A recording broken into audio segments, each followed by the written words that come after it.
First time makasakay sa barko. Dito na tayo si Miguel. First time guys, makasakay sa barko.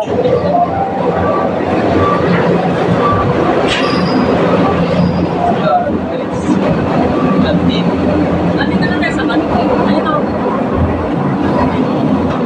Saan may CR dito, no? Dito siguro po yan sa loob.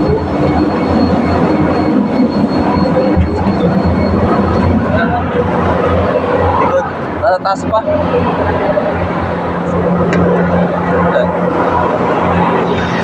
Dito na ako sa loob. Hi guys, dito tayo sa ano. Uupo na lang ako. First time magsakay sa barko kasi ano. Tayong Kalapan. Siu siu. Pwede naman ako dito.